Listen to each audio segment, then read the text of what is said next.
সবাইকে স্বাগত দীপ্ত সন্ধ্যার সংবাদে। সাথে রয়েছে দোলা ডলারে। শুরুতেই জানাবো সংবাদ শিরোনাম।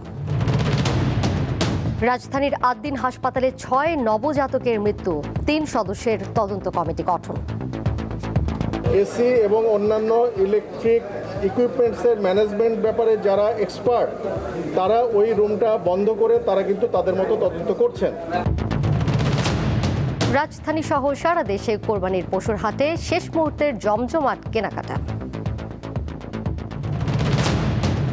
সৌদি আরব ও আরব আমিরাত সহ বিশ্বের বিভিন্ন দেশে উদযাপিত হচ্ছে ঈদুল আজহা।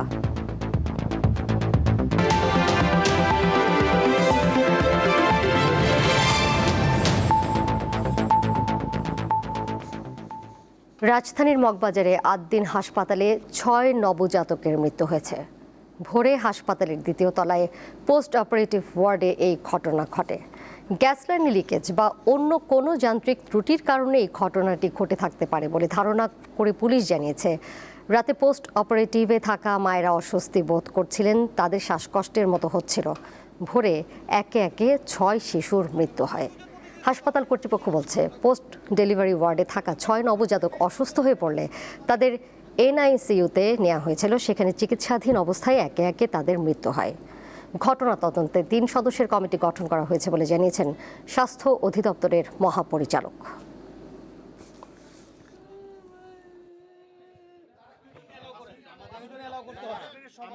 দুজন প্রতিনিধি থাকতে হবে। আমরা দুজন থাকবো সেখানে। আমরা একটু কথা বলতে চাই, সেটি হচ্ছে আমাদের সাংবাদিক ওখানে আমরা যা কথা বলছি ওই কথাগুলোই আমরা জাহিদ রায়হান বলতেছি। আমি বর্তমানে রাজধানীর মগবাজার আদ্দিন হাসপাতালে 6 নবজাতকের মৃত্যুর খবর জানিয়েছিলাম, তবে ঠিক কী কারণে এই ঘটনা তা এখনও পরিষ্কার নয়। ঘটনা তদন্তে 3 সদস্যের কমিটি গঠন করেছে স্বাস্থ্য অধিদপ্তর। 72 ঘন্টার মধ্যে দেওয়া হবে এই প্রতিবেদন। যাচ্ছি পরের প্রসঙ্গে। রাত পোহালেই পবিত্র ঈদুল আজহা, তাই রাজধানী সহ সারা দেশের পশুর হাটে চলছে শেষ মুহূর্তের জমজমাট কেনাকাটা। অনেকে পরিবারের সদস্যদের নিয়ে পশুর হাটে জড়ো হচ্ছেন। দাম যাই হোক, পছন্দের পশু কিনে নিচ্ছেন তারা। ছোট ও মাঝারি গরুর চাহিদা বেশি বলে জানান বিক্রেতারা। 3 দিন ধরে কোরবানির বিধান রয়েছে, তবে আজ রাতেই শেষ হবে পশুর হাট। ক্রেতা বিক্রেতা নিরাপত্তা নিশ্চিতে আইনশৃঙ্খলা রক্ষাকারী বাহিনীর সদস্যরা বিভিন্ন হাটে সতর্ক অবস্থানে রয়েছেন।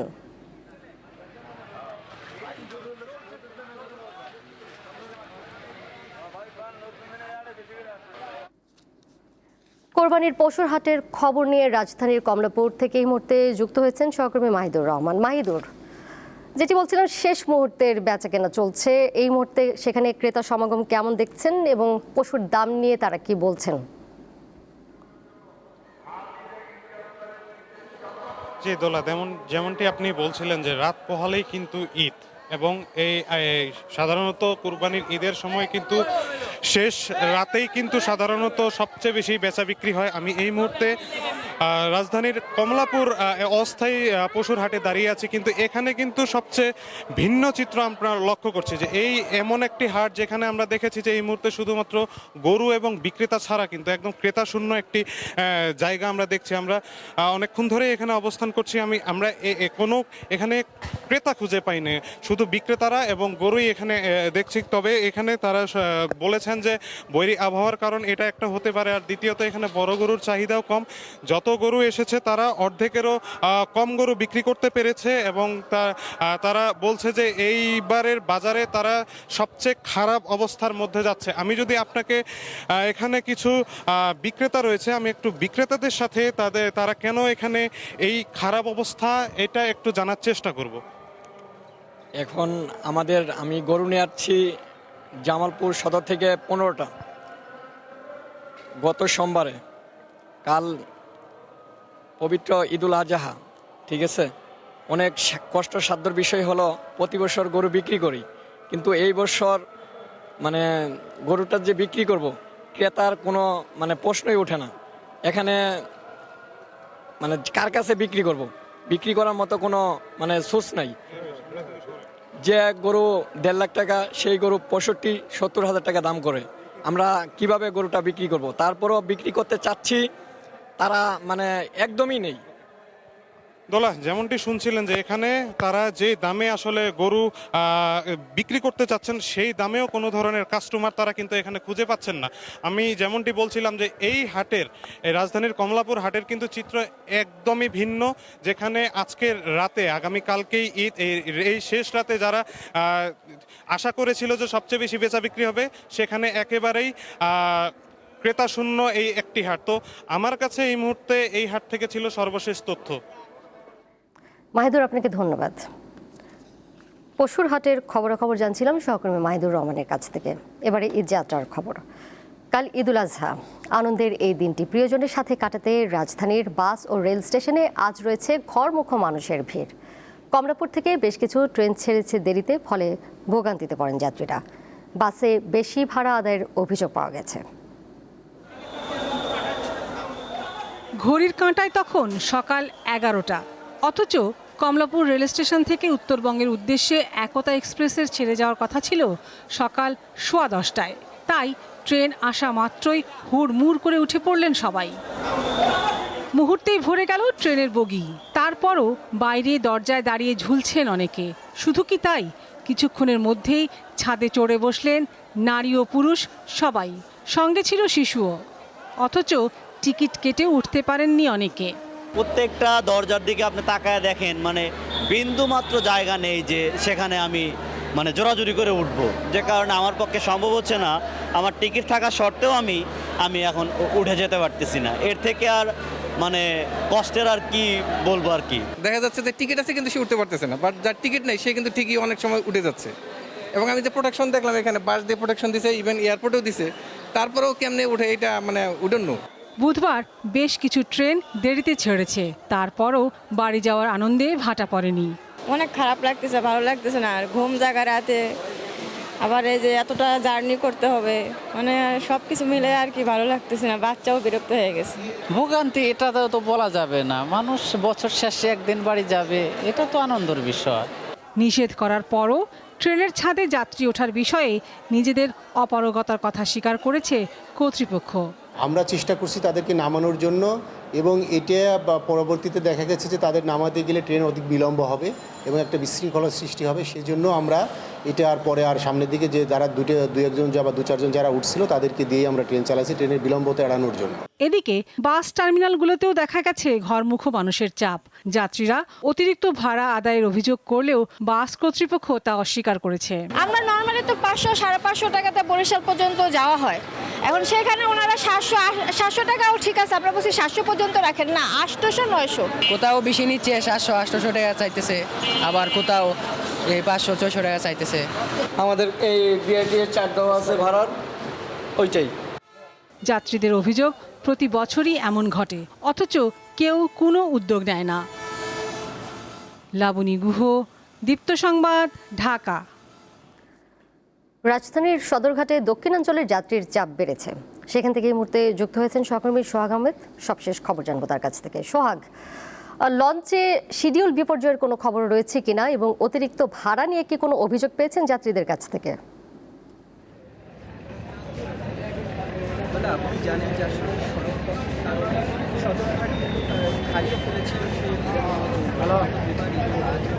আসলে সদরঘাট কি উপচে পড়া, যাত্রীরা কিন্তু অপেক্ষা করছে তাদের গন্তব্যে যাওয়ার জন্য। তো আপনি জানেন যে আসলে লঞ্চগুলো সাধারণত রাতে তারা যাতায়াত করে থাকে। তো এখানে অপেক্ষায় আছে আসলে কখন এই লঞ্চগুলো তাদের নির্দিষ্ট সময় তারা ছেড়ে যাবে। তবে এখানে পর্যাপ্ত পরিমাণ কিন্তু লঞ্চ সদরঘাটের যে ঘাট সেখানে অবস্থান করছে। যাত্রীরা খুব উপচে পড়া না গেলেও কিন্তু দেখা যাচ্ছে যে বেশ যাত্রীরা রয়েছে। তো সেই টাইম অনুযায়ী কিন্তু এই লঞ্চগুলো ছেড়ে যাবে। তো এর আগে কিন্তু ছোটতে অনেক কর্মজীবী মানুষ যারা ছিল তারা কিন্তু গ্রামে চলে গিয়েছে। কেউ হচ্ছে আপনার যে আবহাওয়া, অর্থাৎ ওই কয়েকদিন ধরে কিন্তু বৈরী আবহাওয়া যাচ্ছে, অর্থাৎ বৃষ্টি ঝড়ের যে সম্ভাবনা দেখা দিচ্ছে বা হচ্ছিল, সেই কারণে কিন্তু অনেকেই কিন্তু সড়ক পথে চলে গিয়েছে এই যে নৌপথের যে ভয়াবহতা সেটা যাতে না হয় সেই কারণে। আর যারা আসলে জরুরিভাবে যাওয়া লাগবে তারা কিন্তু আজ এই সদরঘাটে এসেছে। তবে বিপর্যয় বা লঞ্চের জন্য অপেক্ষা বা ঠিকমতো সময় ছেড়ে যায়নি এরকমের কোনো খবর আসলে যাত্রীরা বা তারা কিন্তু আমাদের কাছে বলেনি। আর যেটি বলছিলেন ভাড়ার বিষয়ে, আসলে আমরা জানি যে প্রতি বছর ঈদ বা কোরবানির সময় কিন্তু কিছুটা অতিরিক্ত ভাড়া সাধারণভাবে নিয়ে থাকে। তার কারণ হচ্ছে জ্বালানি তেলের যে বৃদ্ধি, সেটাকে মালিক পক্ষ বলছে যে আসলে জ্বালানি তেলের বৃদ্ধি বাড়ায়। তারপরে আবার ওখান থেকে আবার ফিরে আসা লঞ্চ, কারণ এখান থেকে যে যাত্রীগুলো নিয়ে তারা গন্তব্যস্থান অর্থাৎ বরিশাল বা নৌপথের যে জেলাগুলো রয়েছে সে সমস্ত জায়গায় গেলেও ওখান থেকে কিন্তু সেই পরিমাণ যাত্রী নিয়ে তাদেরকে। জি সোহাগ, আপনাকে ধন্যবাদ। সদরঘাট থেকে যুক্ত ছিলেন সহকর্মী সোহাগ আহমেদ। পরের প্রসঙ্গে যাচ্ছি। ঈদুল আজহায় পশু কেনার পাশাপাশি দা ছুরি সহ অন্যান্য সরঞ্জাম কিনতেই হয়, ফলে কামারের দোকানে শেষ মুহূর্তে বেড়েছে ব্যস্ততা। আগামীকাল মুসলিমদের সবচেয়ে বড় ধর্মীয় অনুষ্ঠান ঈদুল আজহা। কোরবানির পশু বেচাকেনা শেষে এখন শেষ মুহূর্তে চলছে মাংস কাটাকুটির প্রস্তুতি। আর সেই প্রস্তুতি ঘিরে রাজধানীর বিভিন্ন বাজারে বেড়েছে ছুরি, দা, বটি, কাঁচি কিংবা চাটাইয়ের মতো বিভিন্ন প্রয়োজনীয় অনুষঙ্গ বিক্রি। আর শেষ মুহূর্তের এই ব্যস্ততা দেখতে চলুন ঘুরে আসি রাজধানীর প্রধান পাইকারি পণ্যের বাজার কারওয়ান বাজার থেকে।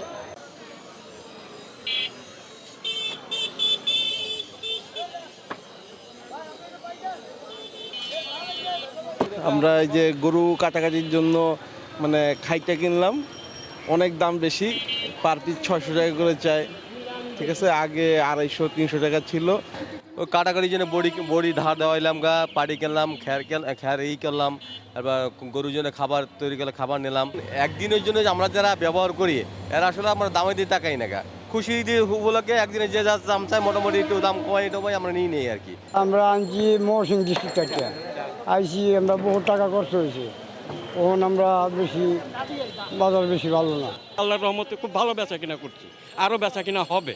1500-700 পিস আনছি মাল, আমাদের অলরেডি 1200 পিস মতন চলে গেছে। নিউজ কোর্সের মাছকে ভালো হবে, আসলে সকাল থেকে এই পর্যন্ত বৃষ্টির পরে মোটামুটি কাস্টমার আসছে, কিন্তু দামে বলতেছে না। আমি অন্য বছর তো এই বছর বেচা কিনিও ভালো, দামও একটু হালকা বেশি, মালও চলতেছে বেশি। সকালে তো মনে করেন যদি বৃষ্টি হয়েছে বেচা একটু কম ছিল, বৃষ্টি থামছে বেচা কিনি ভিড় লেগে গেছে। কথা বলার সময় নেই, তারপর আমি কথা একটু বললাম। কেউ 5 লাখও বেচ চালাইছে, কেউ 50,000 বেচ পারে না। আবার আমাদের 60-70 হাজার টাকা হয়ে গেছে, আমার টার্গেট হলো 4 লাখ টাকার ছুরি কিনছি যাতে কোরবানিটা সুন্দরভাবে দেওয়া যায়। তো এটার দাম আহামরি বেশি না। বর্ষা না হয়তো তাহলে আমাদের মাল থাকতো না, বাকিরা আরো সময় আছে, আমরা চলে যাইব। কারণ আমাদের একটা বছরে একটা সিজন কত হয়, এবার এসে মিলে 8-10 লাখ টাকা রইব। কোরবানির সময় একদিনের জন্য সবচেয়ে বেশি চাহিদা তৈরি হয় দা, বটি, চাপাতির মতো এইসব প্রয়োজনীয় সরঞ্জামে। একদিকে ক্রেতাদের শেষ মুহূর্তের কেনাকাটা, অন্যদিকে বিক্রেতাদের ব্যস্ততা, সব মিলে জমজমাট ঈদের আমেজ। শিউলি শবনম, দীপ্ত সংবাদ, ঢাকা। সৌদি আরব সহ বিভিন্ন দেশে ধর্মীয় ভাব গাম্ভীর্যের মধ্য দিয়ে আজ উদযাপিত হচ্ছে পবিত্র ঈদুল আজহা। মক্কায় শয়তানকে পাথর নিক্ষেপ ও পশু কোরবানির মাধ্যমে হজের মূল আনুষ্ঠানিকতা শেষ হয়েছে। মক্কায় শয়তানকে লক্ষ্য করে 7টি পাথর নিক্ষেপের মধ্য দিয়ে শেষ হলো হজের আনুষ্ঠানিকতা। এরপরই পশু কোরবানি করে মাথার চুল ছেটেছেন হাজিরা। তবে হাজিদের জন্য ঈদের জামাতে তেমন বাধ্যবাধকতা নেই। সৌদিতে ঈদের জামাতে অংশ নিয়েছেন অন্যান্যরা। পাশাপাশি সংযুক্ত আরব আমিরাত, কাতার, কুয়েত, ফিলিস্তিন সহ ওয়েস্ট এশিয়ার বিভিন্ন দেশে ঈদের জামাতে মুসলিমরা অংশ নিয়েছেন এবং পশু কুরবানি করেছেন। জেরুজালেমের ঐতিহাসিক আল-আকসা মসজিদে ঈদের জামাত অনুষ্ঠিত হয়েছে। 40 দিন বন্ধ থাকার পর মুসলিমদের অংশ খুলে দেয় ইসরায়েল। ইন্দোনেশিয়ার রাজধানী জাকার্তার আল আজহার গ্র্যান্ড মসজিদে ঈদের জামাতে অংশ নেন হাজার হাজার মুসলমান। মস্কোর ক্যাথেড্রাল মসজিদে ঈদের জামাতে অংশ নিয়েছেন হাজার হাজার মুসলিম। ইউরোপের অন্যতম বড় এই মসজিদে জামাতে অংশ নেন মুসলিম পরিবারের বিভিন্ন বয়সের সদস্যরা। দক্ষিণ কোরিয়ার রাজধানী সিউলে ঈদুল আজহার জামাত অনুষ্ঠিত হয়েছে। এতে অংশ নিয়েছেন প্রবাসী ও স্থানীয় কয়েক হাজার মানুষ। এরপর নির্দিষ্ট স্থানে পশু কুরবানি করেছেন তারা। সাইফুর রহমান শিশির, দীপ্ত, বার্তা কক্ষ। এদিকে সৌদি আরবের সঙ্গে মিল রেখে বাংলাদেশের বিভিন্ন স্থানে আজ পবিত্র ঈদুল আজহা উদযাপিত হচ্ছে। দক্ষিণ চট্টগ্রামের চন্দনাই সহ 60টির মতো গ্রামে সকাল 8টায় ঈদের জামাত অনুষ্ঠিত হয়। লক্ষ্মীপুরের 11টি গ্রামে পবিত্র ঈদুল আজহা উদযাপিত হচ্ছে। এসব গ্রামের মুসল্লিরা গত 49 বছর ধরে সৌদি আরবের সঙ্গে মিল রেখে ঈদ উদযাপন করে আসছেন। এছাড়া নারায়ণগঞ্জের ফতুল্লার লামাপাড়া এলাকায় ঈদুল আজহার জামাত অনুষ্ঠিত হয়েছে। মোংলার চটেরহাট বাজারেও ঈদের নামাজ আদায় করেছেন মুসল্লিরা। দিনাজপুরের বেশ কয়েকটি উপজেলায় ঈদুল আজহার নামাজ হয়েছে।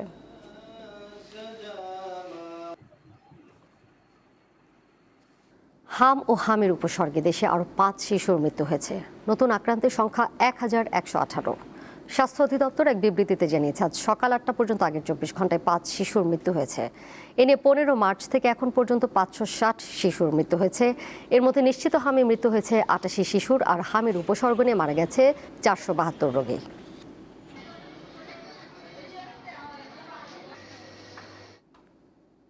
এবারে গ্লো অ্যান্ড লাভলি সাফ women's championship 2026।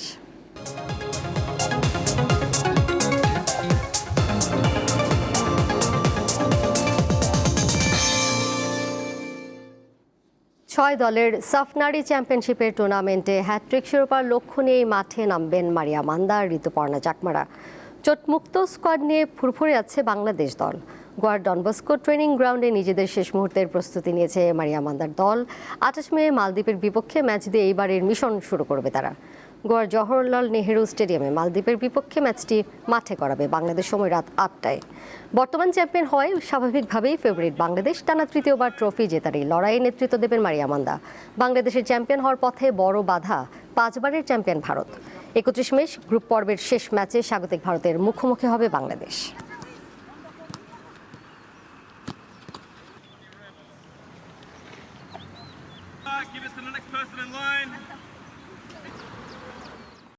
Glow and lovely এখন নতুন রূপে, নতুনের মতো glowing skin. Glow and lovely renew bright. শেষ করব সন্ধ্যার সংবাদ, যাবার আগে শিরোনামগুলো জেনে দিব আরও একবার। রাজধানীর আদ্দিন হাসপাতালে 6 নবজাতকের মৃত্যু, 3 সদস্যের তদন্ত কমিটি গঠন। রাজধানী সহ সারা দেশে কোরবানির পশুর হাটে শেষ মুহূর্তের জমজমাট কেনাকাটা। সৌদি আরব ও আরব আমিরাত সহ বিশ্বের বিভিন্ন দেশে উদযাপিত হচ্ছে ঈদুল আজহা।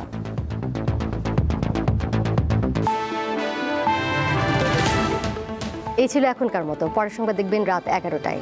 এছাড়াও আরও তথ্য এবং বিনোদনের নানা খবরাখবর জানতে যুক্ত থাকুন দীপ্তর ডিজিটাল প্ল্যাটফর্মে। সবাইকে ধন্যবাদ।